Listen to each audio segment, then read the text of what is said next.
اعوذ باللہ من الشیطان الرجیم بسم اللہ الرحمن الرحیم ثم انزل علیکم، پھر اللہ تعالیٰ نے اتارا تمہارے اوپر من بعد الغم، غم کے بعد امانتن، امن، اللہ نے اس غم کے، اس دکھ کے بعد تمہارے اوپر امن اتارا۔ وہ امن کیا تھا؟ نعاسن، وہ ایک اونگ تھی، جس طرح نیند میں اونگ آتی ہے، ایک اونگ تھی، یغشا طائفۃ منکم، جس نے تم میں سے ایک گروہ کو ڈھانپ دیا، وطائفۃ، اور ایک دوسرا گروہ جو منافقین کا تھا، قد اہمتہم انفسہم، ان کو فکر مند کیا تھا ان کی جانوں نے کہ ہماری جان کا کیا ہوگا۔ یظنون، وہ جو دوسرا گروہ منافقین کا تھا وہ گمان کر رہا تھا باللہ، اللہ کے ساتھ، غیر الحق، نہ حق گمان، وہ گمان ان کو کرنا نہیں چاہیے تھا، ظن الجاہلیہ، جاہلیت کے خیال کی طرح۔ یقولون، اور وہ کہہ رہے تھے، کہتے تھے، حل لنا من الامر من شیء، کیا معاملے میں ہمارے لیے بھی کچھ ہے؟ قل، اے میرے نبی آپ اعلان کر دیں، ان الامر کلہ للہ، کہ بے شک معاملہ سب کا سب وہ اللہ کے لیے ہے۔ یخفون فی انفسہم ما لا یبدون لک، اور وہ چھپا رہے تھے اپنی نفسوں میں، اپنی جانوں میں ان باتوں کو کہ جن کو وہ تمہارے لیے ظاہر نہیں کرنا چاہتے۔ اور وہ یہ جملہ کہہ رہے تھے، یقولون لو کان لنا من الامر شیء، اگر ہمارے لیے ہوتا ایک معاملے میں کچھ چیز تو ما قتلنا ہاہنا، ہم یہاں قتل نہ کیے جاتے۔ قل، اے میرے نبی آپ کہہ دیں، لو کنتم فی بیوتکم، اگر تم گھروں میں بھی ہوتے تو لبرز الذین کتب علیہم القتل، تو البتہ ضرور نکلتے وہ لوگ جن کے مقدر میں شہید ہونا لکھا گیا ہے، الی مواجعہم، اپنے قتل گاہوں کی طرف۔ یہ تو تقدیر کی بات ہے، جہاں جس کی موت لکھی ہوتی ہے وہ خود بخود وہاں پہنچ جاتا ہے۔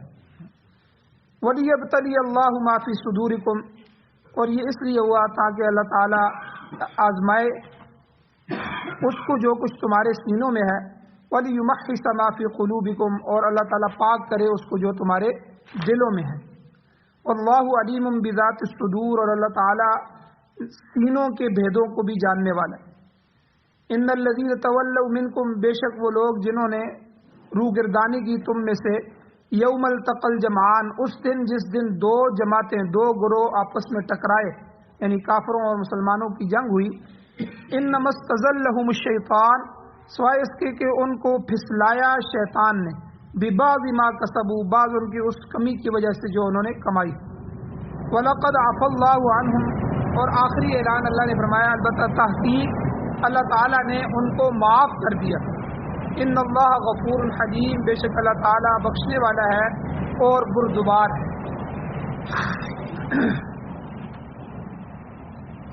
سورہ آل عمران کی آیت نمبر 154 اور 155، دو بڑی آیتیں ہیں، آپ کے سامنے تلاوت ہوئی ہیں، آپ نے ان کا ترجمہ سنا۔ سب سے پہلے ان کا ربط آیات ہے۔ ان آیتوں کا تعلق بھی غزوہ احد کے ساتھ ہے۔ پیچھے غزوہ احد کی اس جنگ کی تفصیلات بیان ہو چکی ہیں، اور گزشتہ آیات میں یہ بیان ہو چکا ہے کہ اس جنگ کے دوران مسلمانوں کی کوتاہی کی وجہ سے ان پر غم کے پہاڑ ٹوٹ پڑے۔ ابتدائی فتح حاصل ہونے کے بعد مسلمانوں کو سخت نقصان اٹھانا پڑا۔ بہت سے اکابر صحابہ اکرام، بڑے بڑے صحابہ شہید ہوئے، جن میں سید الشہداء حضرت امیر حمزہ رضی اللہ تعالیٰ عنہ بھی تھے، اور خود حضور علیہ الصلوۃ والسلام بھی زخمی ہو گئے، حتیٰ کہ آپ کی شہادت کی خبر بھی مشہور ہو گئی۔ تاہم اللہ تعالیٰ نے اہل اسلام کی غلطی کو معاف فرما دیا اور کافروں کے دلوں میں رعب ڈال دیا، اور وہ فتح حاصل کرنے کے باوجود وہاں ٹھہر نہ سکے بلکہ واپس بھاگ گئے۔ تو یہ تو پچھلے درس کا خلاصہ ہے۔ آج کے درس میں اس بات کا ذکر ہے کہ اللہ تعالیٰ نے مسلمانوں پر مہربانی فرما کر کس طرح ان کے غم کو اطمینان میں بدلا، ان کا غم کس طرح اطمینان میں بدلا۔ اللہ تعالیٰ ارشاد فرماتے ہیں، ثم انزل علیکم، پھر اللہ تعالیٰ نے نازل کیا تمہارے اوپر من بعد الغم، اس غم کے بعد، یہ جو شہادتیں، زخمی اور یہ جو غم ملا، اس کے بعد اللہ تعالیٰ نے امانتن، تم پر امن کو نازل کیا۔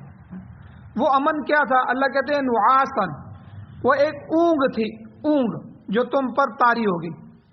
امام ابو بکر جساس رحمہ اللہ فرماتے ہیں کہ جنگ کے دوران نیند کا آ جانا یا اونگ کا آ جانا، یہ حضور علیہ الصلوۃ والسلام کی نبوت اور صداقت کی عظیم دلیل ہے اور آپ کا معجزہ ہے۔ تو اس وقت مسلمانوں کی حالت یہ تھی کہ بہت سے مجاہدین شہید ہو چکے تھے، بہت سے زخمی حالت میں پڑے تھے، بہت سے تتر بتر ہو گئے تھے، حضور علیہ السلام خود زخمی تھے اور بے ہوشی کی حالت میں تھے۔ تو یہ سخت پریشانی کا عالم تھا، اور اس حالت میں نیند کا آ جانا، نیند تو اطمینان کو چاہتی ہے، تو یہ یعنی حالت ایسی تھی کہ اس حالت میں نیند تو دور کی بات، بندہ چین اور آرام کا سوچ بھی نہیں سکتا۔ تو ایسی حالت میں نیند ان پر طاری تھی۔ سب صحابہ اکرام جو تھے، جو خالص اور مخلص صحابہ تھے، ان سب پر جو ہے وہ نیند طاری ہو گئی۔ اور عام قانون اللہ کا بھی یہی ہے کہ اگر لڑائی کی حالت میں نیند طاری ہو جائے تو یہ فتح اور کامیابی کی علامت ہوتی ہے، یہ ایک نیک فعل ہوتا ہے، کیونکہ تھکے ماندے پریشان شخص جو ہوتے ہیں ان کو کچھ دیر کے لیے نیند آ جائے تو اسے سکون حاصل ہو جاتا ہے، پریشانی دور ہو جاتی ہے۔ میں آپ کو عجیب بات بتاؤں، ایک مجاہد مجھے ملے جو افغانستان میں لڑ کے آئے، افغانستان میں امریکہ اور ان کی طاقتوں کے خلاف جہاد کیا۔ بڑی عجیب بات بتاتے ہیں، کہتے ہیں کہ یہ جتنی بھی یہ 22 سالہ 21 سالہ جنگ رہی ہے، اس جنگ میں طالبان کا کبھی کیلولہ فوت نہیں ہوا۔ دن کو وہ آرام سے سوتے تھے اور جب دل کرتا تھا اپنے دشمن کا شکار کرتے تھے۔ اور دوسری طرف امریکہ اتنی طاقتوں کے باوجود وہ نہ ان کے فوجی نفسیاتی مریض ہو گئے تھے، باقاعدہ پھر یورپ سے ڈاکٹر منگائے جاتے کہ ہمارے فوجی دن بدن نفسیاتی مریض کہ اب بم دھماکہ ہو جائے گا، اب کوئی فدائی آئے گا ہماری چھونی سے ٹکرا جائے گا، اب کہیں سے گولی آئے گی۔ تو یہ جو نفسیاتی چیزیں ہیں یہ بندے کو ختم کر دیتی ہیں، ٹھیک ٹھاک آدمی نفسیاتی مریض ہو جائے تو وہ ختم ہو جاتا ہے۔ تو یہاں جو ہے یہی ہوا کہ پوری اس جنگ کے دوران وہ بتا رہے تھے کہ دن کو طالبان جو ہے وہ جنگ نہیں کرتے تھے، کھانا شانا کھاتے تھے اور آرام سے، جو اللہ کے نبی کی سنت ہے دن کو آرام کرنا، یہ جو دن کا کیلولہ ہے یہ اسی لیے رکھا گیا ہے۔ آدمی صبح سے جو کام شروع کرتا ہے، کام کرتے کرتے دوپہر تک اس کا دماغ اور جسم تھک جاتا ہے، اور دوپہر سے لے کر پھر شام تک اس نے یہ مسلسل کام ہوتا ہے۔ اگر آدمی دوپہر کو کیلولہ کر لے، جس کو سنت کہتے ہیں، یہ حضور کی سنت ہے کیلولہ، تھوڑا سا آرام، یعنی 20 منٹ کے لیے 15 منٹ کے لیے تھوڑا سا لیٹ جائے، آنکھ لگ جائے تو تب بھی اچھا ہے، آنکھ نہ لگے تو تھوڑا سا آرام کر لے، یہ اس کے جسم کو دوبارہ تیار کر دیتا ہے، یہ اطمینان کی نشانی ہوتی ہے۔ آدمی پھر جو ہے وہ کھڑا ہو جاتا ہے، دوبارہ جو ہے شام تک بالکل دلجمی کے ساتھ، چستی کے ساتھ جو ہے وہ کام کو کرتا ہے۔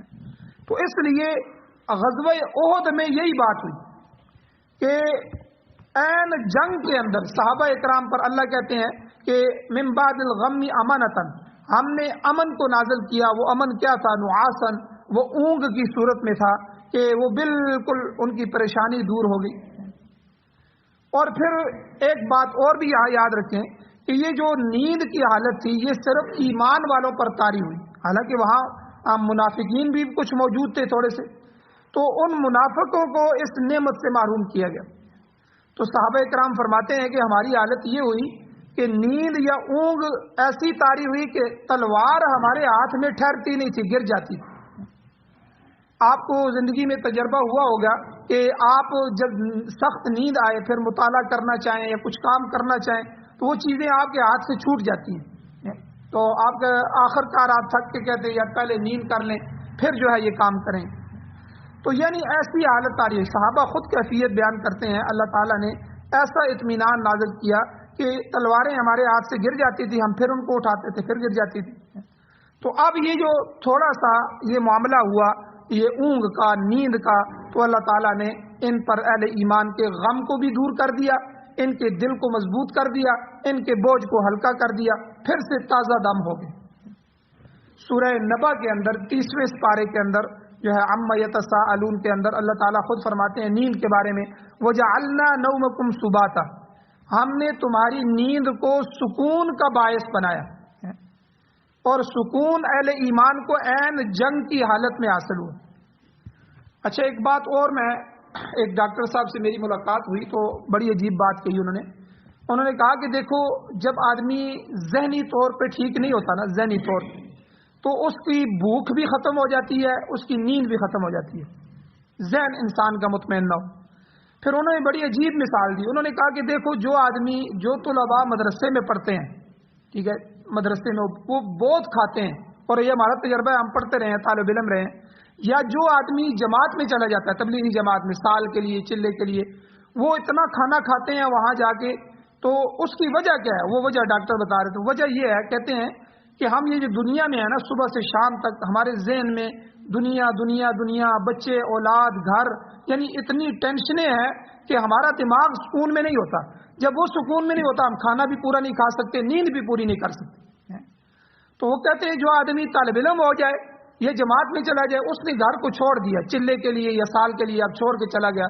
اب دیکھیں، کہتے ہیں دو چیزیں، ایک تو مختصر سے برتن ہے، انہی برتنوں میں پورا سال گزر جاتا ہے، نہ کوئی ساتھ لیٹرینے لے کے گئے، نہ گھر لے کے گئے، نہ پنکھے لے کے گئے، نہ اے سی لے کے گئے، نہ گاڑیاں لے کے گئے، کوئی بھی نہیں، وہ ایک تھیلے میں بندے ہوئے برتن ہے پورا سال۔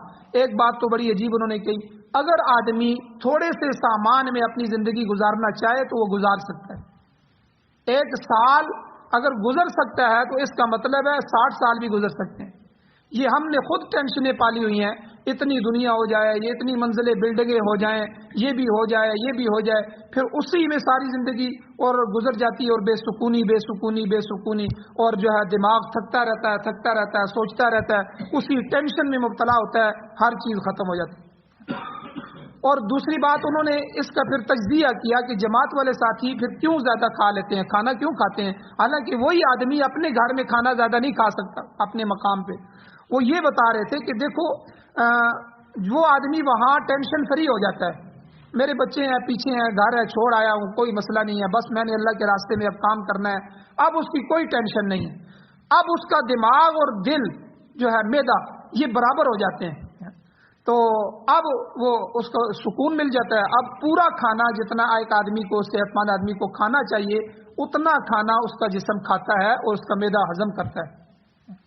تو آپ اندازہ لگائیں، تو یہ اللہ تعالیٰ کی طرف سے بہت سارے انعامات ہیں۔ اسی لیے کیلولہ جو ہے، کیلولے کو دن کے اوقات میں حضور کی سنت قرار دیا گیا کہ آپ تھوڑا سا آرام کر لیں، آپ دنیا کمانا منع نہیں ہے، درمیان میں آپ 20 منٹ آدھا گھنٹہ جو ہے وہ آپ لیٹ جائیں، تھوڑا سا آرام کر لیں، نیند آ جائے تو ٹھیک ہے، نہیں آئے تو تھوڑا سا آرام کر کے پھر آپ کام شروع کریں۔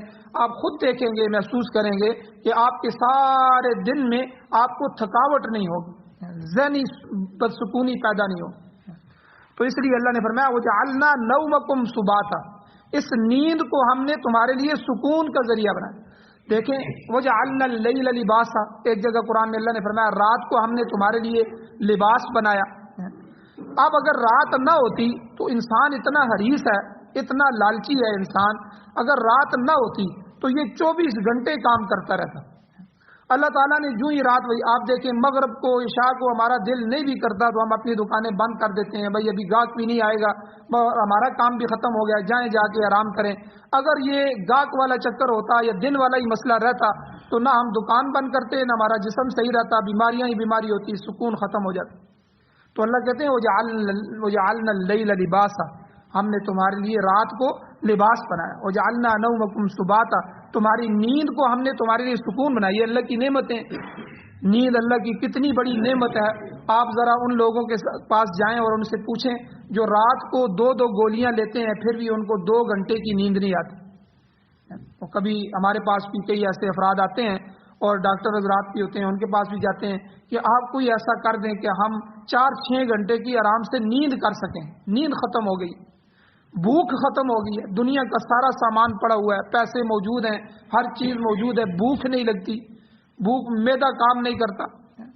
تو یہ اللہ کی بڑی نعمتیں ہیں، انسان کو بھوک لگے، انسان پورا کھانا کھا لے اور انسان اچھی طرح جو ہے 5-6-7 گھنٹے نیند کر لے، ٹھیک ہے، یہ اللہ کی بڑی نعمتوں میں سے، اللہ نے قرآن مجید میں ان کو نعمتوں میں شمار کیا۔ بہرحال یہاں یہ بات اس میں آ گئی کہ صحابہ کرام کی یہ حالت ہوئی کہ عین جنگ کی حالت میں کہ جنگ کر رہے ہیں، میدان جنگ میں موجود ہیں، زخمی حالت میں ہیں، اس حالت میں اللہ نے ان پر نیند طاری کر دی اور اونگ طاری ہو گئی، اور اس اونگ کے بعد جب وہ بیدار ہوئے تو اس لمحے میں جب بیدار ہوئے تو اتنا جو ہے وہ چست ہو چکے تھے، ان کے وہ سارا غم اتر گیا تھا، بوجھ ہلکا ہو گیا تھا، تازہ دم ہو کے دوبارہ انہوں نے جنگ کی، اور منافقین اس چیز سے معروم رہے، ان کو یہ نصیب نہیں۔ اب یہاں تک بیان کرنے کے بعد اگلے جملے میں اللہ تعالیٰ فرماتے ہیں کہ وہاں دو گروہ تھے، ایک تو ایمان والوں کا گروہ تھا، ایک منافقین۔ تو منافقین کے جو شبہات تھے اللہ نے وہ بھی بیان فرمایا منافقوں کی اس وقت حالت یہ تھی کہ وَطَائِفَةٌ قَدْ أَهَمَّتْهُمْ أَنفُسُهُمْ، کہ اس گروہ کو ان کی جانیں فکر مند کر رہے ہیں، ان کو چین نصیب نہیں ہوا، بلکہ وہ تو خوفزدہ ہو رہے تھے، اپنی جانوں کی فکر میں تھے، اب پتہ نہیں کیا ہوگا، ہم اس مشکل سے نکل سکیں گے کہ نہیں نکل سکیں گے۔ ان کے دلوں میں طرح طرح کے باطل خیالات آ رہے تھے، اور اللہ تعالیٰ خود فرما رہے ہیں یظنون باللہ غیر الحق، وہ اللہ تعالیٰ کے بارے میں نا حق گمان کر رہے تھے، غلط خیال کرتے تھے کہ شاید اللہ ان کی مدد نہیں کرے گا اور شاید انہیں فتح حاصل نہیں ہوگی، اور یہ گمان ایسے تھے، اللہ خود کہتے ہیں ظن الجاہلیہ، یہ تو جاہلیت والے گمان ہیں، یہ تو کافر کے گمان ہوتے ہیں اللہ کے ساتھ۔ یاد رکھیں اللہ کے ساتھ جس طرح بندہ گمان کرتا ہے اللہ اسی کے گمان کے مطابق، ان ظن عبدی، اللہ کہتے ہیں میں اپنے بندے کے گمان کے مطابق اس کے ساتھ ہوتا ہوں، جیسا وہ مجھ پر یقین کرتا ہے، جیسا وہ مجھ پر۔ اس لیے علماء بات یہ کہتے ہیں کہ بھائی کوئی بھی آپ تلاوت کر رہے ہیں یا کوئی آپ وظیفہ کر رہے ہیں کسی چیز کے لیے بھی، تو پہلے یقین کامل ضروری ہے، اللہ کی ذات پر پورا یقین ضروری۔ اگر گڑبڑ ہوگی، ہم ڈاکٹر سے دوائی لے آتے ہیں، ہم اس کو یہ سمجھ کے کھاتے ہیں کہ پتہ نہیں اس میں شفا ہوگی کہ نہیں ہوگی، رکھ دیتے ہیں، یا کبھی کھاتے ہیں کبھی نہیں کھاتے، تو یعنی بے یقینی کی صورت میں تو وہ ہمیں نفع نہیں دے گی۔ اسی طرح کوئی بھی ایسی چیز جو اللہ تعالیٰ کی ذات کے ساتھ متعلق ہو اس میں یقین کامل ضروری ہے، تو اس طرح کی جاہلیت کے گمان اسلام کے اندر جائز نہیں ہے۔ تو اللہ تعالیٰ نے منافقین کی دل کی حالتوں کو بیان فرمایا کہ یظنون باللہ غیر الحق ظن الجاہلیہ، اللہ کہتے ہیں وہ اللہ کے ساتھ نا حق گمان کر رہے تھے جاہلیت میں، جیسے وہ جاہل تھے تو جاہلیت یعنی کفر کی حالت میں جیسے گمان ہوتے تھے ایسے گمان کہ آئندہ پتہ نہیں کیا ہونے والا ہے۔ تو وہ یاد رکھیں جو ہو رہا ہے یا جو آئندہ ہونے والا ہے یہ اللہ کی مشیت کے مطابق ہوتا ہے، اللہ جو چاہتے ہیں وہ کرتے ہیں، اللہ کی تقدیر میں جو اللہ نے لکھ دیا ہوتا ہے وہی ہو کر رہے گا، تقدیر ٹل نہیں سکتی۔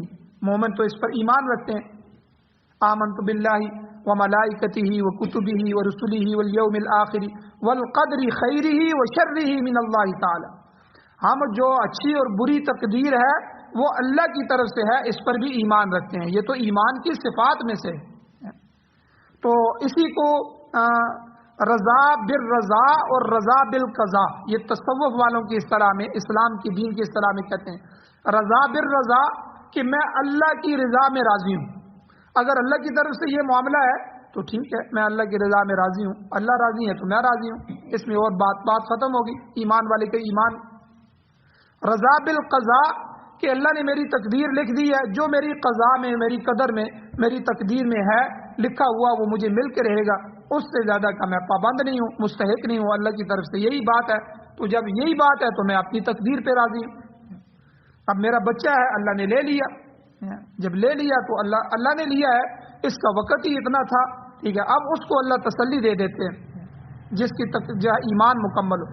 تو اس لیے جو کچھ ہوتا ہے یہ ہمارا یقین ہے اور ہمارا ایمان ہے کہ جو کچھ بھی ہے وہ اللہ تعالیٰ کی حکمت، اللہ کے ارادے اور اللہ کی مشیت سے ہوتا ہے، اللہ چاہتے ہیں تو وہ ہوتا ہے، اللہ ارادہ کرتے ہیں تو وہ ہوتا ہے، اللہ تعالیٰ کی اس میں حکمت ہوتی ہے تو وہ ہوتا ہے۔ تو اب دیکھیں کتنی چیزیں ایسی ہیں کہ بعض لوگوں کو اللہ اولاد نہیں دیتے، اولاد ہی نہیں ہوتی، حالانکہ وہ مانگ رہے ہوتے ہیں، بھائی ان کی اولاد نہ ہونے میں ہی حکمت ہے۔ ہو سکتا ہے کہ اگر ان کو اولاد مل جاتی تو وہی اولاد ان کو قتل کا سبب بن جاتی، وہی اولاد ان کی بےزتی کا سبب بن جاتی، وہی اولاد ان کی بد دعاؤں کا سبب بن جاتی، وہی اولاد ان کی جہنم کا سبب بن جاتی۔ یہ تو اللہ جانتے ہیں، نہیں تو ہمارے سامنے نہیں ہے کہ یہ اولاد۔ تو اس لیے جن کو جو چیز مل گئی اس میں بھی اللہ کی طرف سے حکمتیں ہیں، اللہ نے ان کو دینی تھی. جن کو جو چیز نہیں ملی اور وہ مانگ رہا ہے لیکن اللہ نہیں دے رہے، اس میں بھی اللہ کی طرف سے حکمتیں ہیں. تو کوئی کام بھی اللہ کی حکمت کے بغیر، اللہ کے ارادے کے بغیر، اللہ کی مشیت کے بغیر نہیں ہوتا. مگر چونکہ منافقین جو تھے وہ زمانہ جاہلیت کے گندے عقائد رکھتے تھے اور کہتے تھے، یہ آگے اللہ نے ان کا قول ذکر کیا جو وہ کہہ رہے تھے، یقولون هل لنا من الامر من شیء، کیا معاملے میں ہمارے لیے بھی کچھ ہے؟ یعنی ہمیں تو غم پر غم پڑ رہا ہے، زخمی ہو رہے ہیں، شکست ہو رہی ہے، کیا اچھائی میں بھی ہمارا کوئی حصہ ہے؟ یعنی معاملہ سے مراد اچھائی ہے، کیا کوئی ہمارے لیے اچھا بھی ہوگا؟ اس کے جواب میں اللہ تعالیٰ نے ارشاد فرمایا، قل، اے میرے نبی آپ خود ان کو کہیں، اعلان کریں، ان الامر کلہ للہ، کہ سارے کا سارا معاملہ اللہ ہی کے ہاتھ میں ہے. اس کے ارادے، اس کی مشیت میں کسی کو مجاز دخل نہیں ہے، وہ جو چاہتا ہے کرتا ہے. اور اللہ تعالیٰ بتلا رہے ہیں کہ ان منافقوں کی حالت کیا ہے. اللہ نے ان کی دل کی حالت کو باہر لا کے رکھ دیا. اللہ کہتے ہیں یخفون فی انفسہم ما لا یبدون لک، یہ لوگ اپنے نفسوں میں منافقانہ سازشوں اور گندے خیالات کو چھپا رہے ہیں جو آپ پر ظاہر نہیں کرتے. بعض دفعہ آدمی کے دل میں ایک بات ہوتی ہے، سامنے وہ کہہ نہیں سکتا لیکن اس کے لیے کوئی اور ہیلے اختیار کر رہا ہوتا ہے. تو منافقین کی بھی یہی حالت تھی کہ وہ اندر سے ڈر رہے ہوتے ہیں، اندر سے ان کی بے یقینی کی کیفیت ہوتی ہے، اندر سے برے خیالات اللہ کے بارے میں، اسلام اور دین کے بارے میں ہوتے ہیں، لیکن ظاہر میں وہ کہہ نہیں سکتے. منافق کہتے ہی اسے ہیں، ظاہر میں ان کی ہمت نہیں ہوتی. تو اللہ کہتے ہیں یخفون فی انفسہم ما لا یبدون لک، کہ وہ اپنے دل میں ایسی چیزوں کو چھپا رہے ہیں، منافقت کو چھپا رہے ہیں، سازشوں کو چھپا رہے ہیں، گندے خیالات کو چھپا رہے ہیں، ٹھیک ہے، جو یبدون ما لا یبدون لک، آپ کے سامنے وہ ظاہر نہیں کرنا چاہتے. آگے اللہ تعالیٰ نے فرمایا موت کا وقت مقرر ہے. اللہ فرماتے ہیں یہ بدبخت اپنی منافقت کا اظہار ان الفاظ میں کرتے ہیں، یقولون لو کان لنا من الامر شیء ما قتلنا ہاہنا، کہ اگر ہمارے معاملے میں ہمارے لیے کچھ ہوتا، بلائی ہوتی، اچھائی ہوتی، تو ہم یہاں قتل نہ کیے جاتے. دیکھو اتنے ہم قتل ہو گئے ہیں، شہید ہو گئے ہیں، اور اتنے مارے گئے ہیں، زخمی ہو گئے ہیں، اگر اللہ ہمارے ساتھ ہوتا تو ہمارے ساتھ یہ نہ ہوتا. اس طرح کے خیالات کرنا یہ بھی منافقت کی نشانی ہے، یہ نہیں ہے. اس کے جوابات بھی ہیں انشاءاللہ کل کے درس میں بیان کیے جائیں گے. اللہ تعالیٰ سے دعا ہے اللہ ہمیں عمل کی توفیق عطا فرمائے. آمین. الحمدللہ رب العالمین والعاقبۃ للمتقین والصلاۃ والسلام علی رسولہ النبی الامی الکریم. یا اللہ ہماری کمیوں کوتاہیوں کو معاف فرمائیے. یا اللہ جو بھی ہدایت کے سامان ہیں یا اللہ وہ ہمیں عطا فرمائے. یا اللہ ہمارے لیے راحت اور آسانی والے معاملے فرمائے. یا اللہ جو کچھ مقدر میں ہے یا اللہ رضا بالرضا نصیب فرمائیے. آپ جس پہ راضی ہیں ہم اس پہ راضی ہیں. یا اللہ آپ نے جو مقدر میں لکھ دی ہے ہم اس پر ایمان لاتے ہیں. یا اللہ تقدیر برحق ہے. یا اللہ آپ جو چاہتے ہیں وہ کرتے ہیں. یا اللہ ہم آپ سے مانگنے والے ہیں، ہمارے لیے بہتر مقدر فرمائیے. یا اللہ بہتری مقدر فرمائیے، آسانیاں پیدا فرمائیے. یا اللہ مشکلات کو دور فرمائیے. یا اللہ جو بیمار ہیں ان کو شفا عطا فرمائیے. یا اللہ منافقت سے محفوظ فرمائیے. یا اللہ یقین کامل نصیب فرمائیے. اپنی ذات سے تعلق اور محبت نصیب فرمائیے. یا اللہ حضور علیہ الصلوۃ والسلام اور اہل بیت اور صحابہ اکرام اور پوری امت کے صلحاء سے محبت نصیب فرمائیے. یا اللہ اس قرآن و سنت کو سننے، سمجھنے، پڑھنے، پڑھانے، اس پر عمل کرنے اور اس کی اشاعت کرنے کی توفیق عطا فرمائیے. یا اللہ قرآن و سنت کا نظام ہمیں اس ملک پاکستان کے اندر اور پوری دنیا میں نصیب فرمائیے. قرآن و سنت کو بالادستی نصیب فرمائیے. یا اللہ جو کچھ بھی آپ نے قرآن مجید میں ارشاد فرمایا ہے یا اللہ اس پر عمل کرنے کی توفیق عطا فرمائیے. جن سے منع فرمایا اس سے بچنے کی توفیق عطا فرمائیے. صلی اللہ تعالی علی خیر خلقہ محمد و آلہ و صحبہ اجمعین برحمتک یا ارحم الراحمین.